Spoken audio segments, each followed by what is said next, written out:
अस्सलाम वालेकुम जी, क्या हाल चाल हैं, कैसे हैं सब। यकीनन बिल्कुल ठीक ठाक होंगे। मौसम को एंजॉय कर रहे होंगे क्योंकि अब जाती गर्मियों और आती सर्दियों वाला हिसाब है। और इसमें तो मौसम जो है वो काफ़ी मज़े का हो जाता है। दिन काफ़ी गर्म होते हैं लेकिन रात जो होती है वो काफ़ी ठंडी हो जाती है।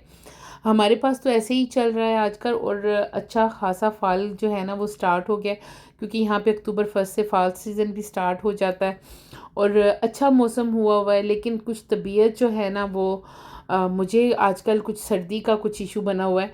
ना मुझे कोई फ़ीवर है, ना कहीं पे दर्द है, कुछ भी नहीं है। लेकिन मुझे जो है ना वो क्या कहते हैं, मुझे सर्दी लग लग जाती है। ज़रा सा भी कोई विंडो ओपन है या कुछ मैं बंद करती हूँ, हालांकि मैं इतनी कोई वो कहते हैं ना काली हूँ गर्मी की, कि मुझे हर वक्त हवा में सर्दियों में भी हल्का सा डोर ओपन करके जब सब सो जाते हैं तो मैं बैठती हूँ। मुझे अच्छा लगता है यहाँ पे, क्योंकि यहाँ पे ना सर्दी ऐसी होती है कि बंदे के कान फाड़ के रख देती है। तो खैर जनाब, ये सारी चीज़ें तो चलती जा रहती हैं लाइफ के साथ। और साथ में स्पेशली सेहत जो है वो तो बस डामाडोल रहती है। कभी बच्चों की ख़राब हो रही होती है और कभी अपनी ख़राब हो रही होती है। समझ तो खैर कुछ भी नहीं आता। और पहले जी मैंने नाश्ता किया, फिर मैंने नाश्ते के साथ ही जुमेरात का दिन था आज, और यहाँ पर मैंने कहा जी मैं हलवा बना लेती हूँ, क्योंकि जुमेरात और जुमे का दिन जो होता है मेरे हस्बैंड को बहुत अच्छा लगता है और वो कहते हैं बड़ा एहतमाम किया करो। जुमेरात तो उनको बस लग रहा होता है कल फ्राइडे और फ्राइडे के बाद 2 छुट्टियाँ हैं। बस ये उनको बहुत, फ्राइडे तो उनको लगता ही बहुत अच्छा है। वैसे भी अच्छा, मेरे हस्बैंड की एक बात ये भी है कि वो फ्राइडे की नमाज ना ज़िंदगी में शायद कज़ा नहीं की होगी, या कोई की भी होंगी, एक तो ये मैं नहीं कह सकती। लेकिन मेरे हस्बैंड का ये है कि वो जॉब भी वही वाली करते हैं जहाँ पे उनको परमिशन, अब जिस कंपनी में वो काम कर रहे थे वहाँ पे बाकायदा सबसे पहले उनका ये होता है कि फ्राइडे को, पहले तो उनकी कोशिश होती है कि वो इवनिंग की जॉब करें ताकि उनका कोई फ्राइडे जो है वो मिस ना हो। लेकिन आजकल वो जहाँ पे जॉब कर रहे हैं तो वो जो है उनको टाइम दे देते हैं, तो वो उससे भी बड़े खुश होते हैं। और ये वो जो गोरों वाला सिस्टम होता है ना, कि फ्राइडे को बस ये लोग खुश हो रहे होते हैं और मंडे को ये मर रहे होते हैं, ये वैसे वाला सीन है। आप कहेंगे बार बार कर रही है, लेकिन क्या करूँ, मेरी तबीयत जो है ना वो अच्छी खासी ख़राब है। और यहाँ पे जो वो जो पेठा कद्दू होता है ना, मैं उसका हलवा बना रही थी, और ये मैं दूसरी दफ़ा बना रही हूँ। ये इस कदर मज़े का बनता है। और आप इसमें दाल की बजाय, मुझे लगता है कि अगर देखें दाल, आप देख लेंगे चिकपीस का जो नहीं, ये दाल जो होती है, चना दाल जो होती है, इसका जो बेसन होता है ना, वो भी आप रोस्ट करके हल्का सा ड्राई रोस्ट करके तो इसमें डाल दें तो वो भी बेस्ट रहेगा। मैंने दाल डाल दी थी वो भी बहुत अच्छी थी। और बस मज़े की, फ़र्स्ट टाइम बनाया था पहले भी तो वो भी अच्छा था, फिर दोबारा मैंने बनाया तो ये बेहतरीन किस्म का हलवा बना। आज तो बस मुझे लगता है मैंने खो ही करना है, और कुछ ऐसा ही कुछ व्लॉग बनेगा, लेकिन इट्स ओके। तो जनाब बस इसकी बुनाई करें, दूध डालें, जैसे मर्ज़ी है बनाएं, हर चीज़ बन जाती है, कोई मुश्किल नहीं होता। अगर हाँ रेसिपी किसी को चाहिए हुई तो मैं ज़रूर शेयर करूँगी नेक्स्ट टाइम। मैंने अभी भी लेके आया है ये वाला कद्दू, पूला पूला पूरा कद्दू लेके आई हूँ मैं। हम लोग एप्पल पिकिंग के लिए गए थे, वहाँ पे थी पिकिंग इसकी भी, तो हम लोगों ने ये भी फ्रेशली उठाया। तो नेक्स्ट अगर किसी को चाहिए होगा तो ज़रूर बताइएगा, मैं इंशाल्लाह आपके साथ शेयर करूँगी। तो जनाब यहाँ पर मेरा ये हलवा भी बन रहा है। और मौसम की बात मैं कर रही थी, तो मौसम तो अप्स एंड डाउन इसके चलेंगे, और आगे जाके जो हमें, मुझे लगता है इस दफ़ा बहुत ज़्यादा गर्मी जो है यहाँ कनाडा में नहीं थी जितनी ज़्यादा होती है ना आम रूटीन में। इस दफ़ा मुझे लग रहा था कि ये 2 महीने इतनी गर्मी नहीं रही जितनी कि पिछले सालों में थी, 2-3 साल से। मैं इंशाल्लाह अब साथ साथ कोशिश करूँगी कि मैं रेगुलरली जो है ना वो अपने व्लॉग्स जो हैं वो आपके साथ शेयर भी करूँ। और ख़ैर वो तो जब देखें सेहत ठीक रहती है। अच्छा, पिछले दिनों में हमारे साथ तो मसाइल भी बहुत रहे हैं, ये पिछले 2-3 महीने से तो मुझे लगता है कि कुछ ना कुछ बात चल रही है, कुछ ना कुछ बात चल रही है। और जब आपका दिमाग जो है ना वो बिल्कुल कंसंट्रेट किसी चीज़ को ना कर सके, तो फिर उस चीज़ को थोड़े अरसे के लिए छोड़ देना ही बेहतर होता है।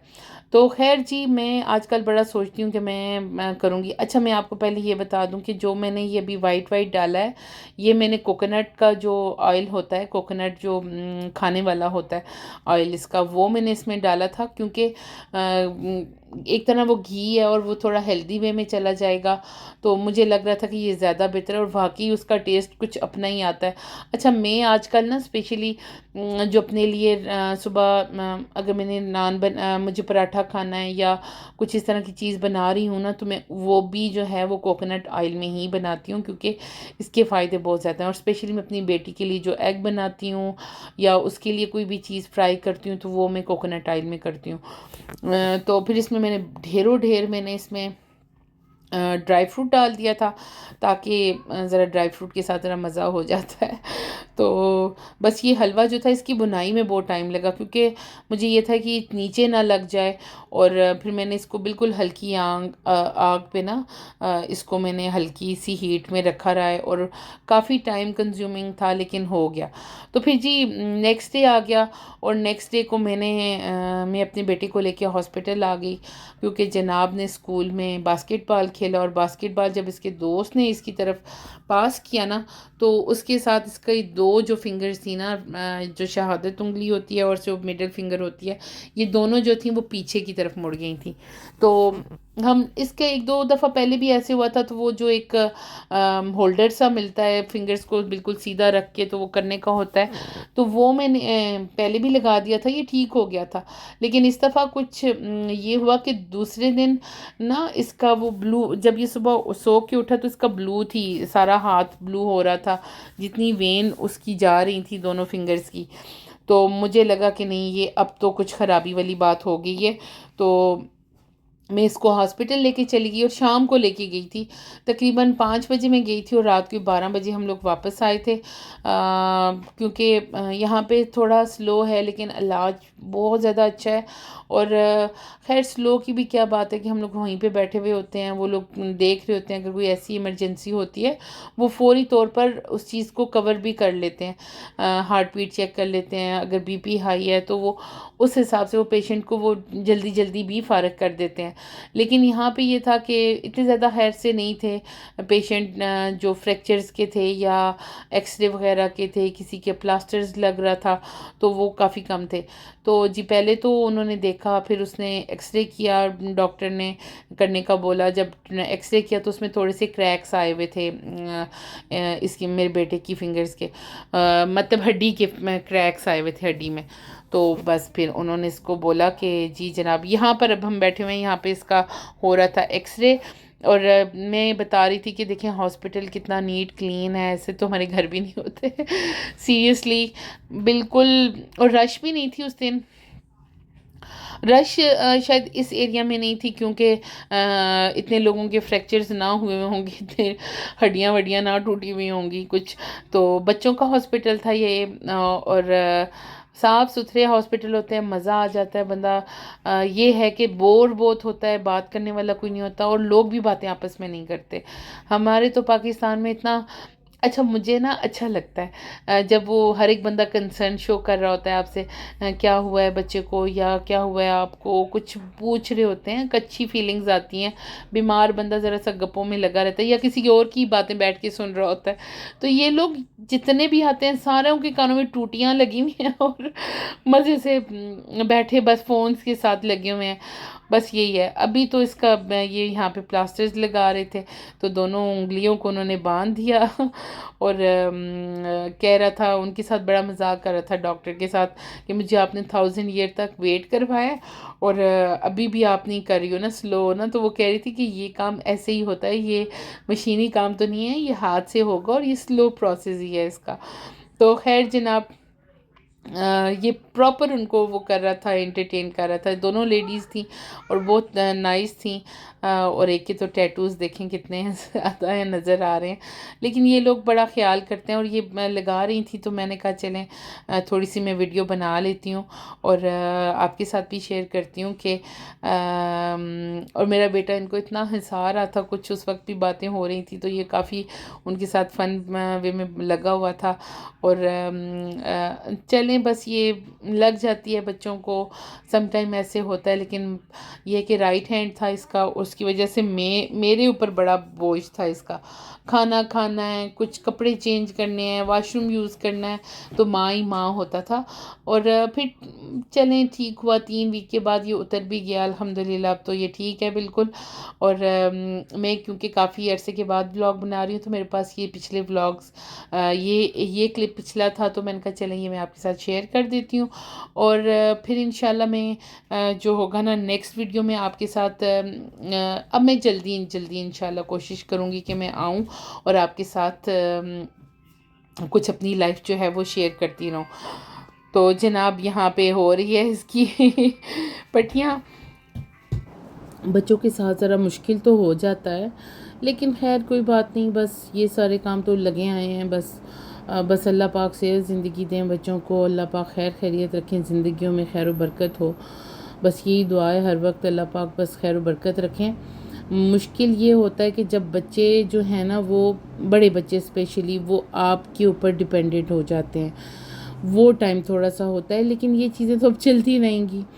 तो खैर जी, बस ये खुश ये था, कह रहा था कि मुझे वर्क नहीं करना पड़ेगा। उसको सिर्फ एक स्कूल का वो जो रिटन वर्क था, शायद उसकी वजह से बड़ी टेंशन थी। कह रहा था कि बस अब वो नहीं करना पड़ेगा। तो खैर टेंशन तो कख नहीं थी, खुशी थी उसको। और फिर बाद में तंग हो गया था, मतलब आधे पौने घंटे के बाद जी ये कहने लग गया, मम्मा ये तो बहुत हैवी है और मुझे अच्छा नहीं लग रहा, मैं इसको रात को उतार सकता हूँ। मैंने कहा बेटा अब ये लगा हुआ है, मेरा भी फर्स्ट एक्सपीरियंस है देखने का, मतलब सुनना है सबका किस तरह ये होता है, लेकिन देखा पहली दफ़ा है, और मतलब एक्सपीरियंस पहली दफ़ा किया है, वो भी अपने घर में। तो बस अल्लाह पाक खैर करें। और बस हम निकल रहे थे, बाइक की तरफ जा रहे थे, और ये मेरा बेटा मुझे कह रहा था कि मम्मा मैं आपके लिए जब मैं ठीक हो जाऊंगा तो आपके लिए ये करूंगा वो करूंगा। मतलब वो ख्वाब दिखाने लग जाते हैं, जैसे हम बीमार होते हैं तो कहते हैं जब ठीक होंगे ना तो सबसे पहले मैंने ये काम करने हैं। ये भी वही वाली बात थी। तो बस जनाब रात के तकरीबन 1 पौना 1 था या 12:30, मतलब यही बस टाइम था अराउंड। और हम लोग निकल आए। बहुत ज़्यादा टाइम लग जाता है यहाँ पे, ये भी रश नहीं थी इस वाले सेक्शन में, और तकरीबन 7-8 पेशेंट थे। लेकिन आपको पता है कि एक डॉक्टर देखता है, फिर उसके बाद पहले नर्स देखती है, फिर नर्स के बाद डॉक्टर देखता है, फिर पता नहीं क्या क्या हैं लांझे। पर चलें, शुक्र है अल्हम्दुलिल्लाह कि एक अच्छा और साफ़ सुथरे माहौल में ना सारा काम हो जाता है। तो इंशाल्लाह मैं फिर नेक्स्ट वीडियो में आपके साथ मिलूँगी और आपके साथ शेयर करूँगी कि इसका क्या सिचुएशन है। लेकिन बस अभी तो ठीक था, सब कुछ ठीक चल रहा था। मैं काफ़ी अरसे के बाद ये वीडियो बना रही हूँ, तो अब तो माशाल्लाह ठीक हो गया है और उतर भी गया इसका प्लास्टर। और फिर उसके बाद जो था मेरी छोटी बेटी की भी एक छोटी सी सर्जरी थी, वो भी हुई। मतलब छोटे मोटे काम ये ज़िंदगी का हिस्सा बने हुए हैं। ऐसे लग रहा है कि इन 6-7 महीनों में ना सब कुछ एक साथ जो है वो आ गया है। एक बच्चा बीमार होता है तो फिर साथ में दूसरा भी। सदका खैरात ये सब तो आपको पता है, सदका तो कौन सी माएँ नहीं देती होगी, या कौन से लोग हैं या नहीं देते होंगे। सदका तो साथ साथ है, लेकिन बस अल्लाह का हुक्म ऐसे ही होता है। तो फिर बस जी इंशाल्लाह अल्लाह पाक खैर करें। मैं बार बार यही कह रही हूँ क्योंकि बहुत ज़रूरी है खैर व बरकत ज़िंदगी में। तो फिर इंशाल्लाह आपसे नेक्स्ट वीडियो में मुलाकात होगी। मेरे चैनल को लाइक सब्सक्राइब ज़रूर कीजिएगा, शेयर भी कीजिएगा, और दुआओं में बहुत ज़्यादा याद रखिएगा जी। टेक केयर, अल्लाह हाफिज़, बाय बाय।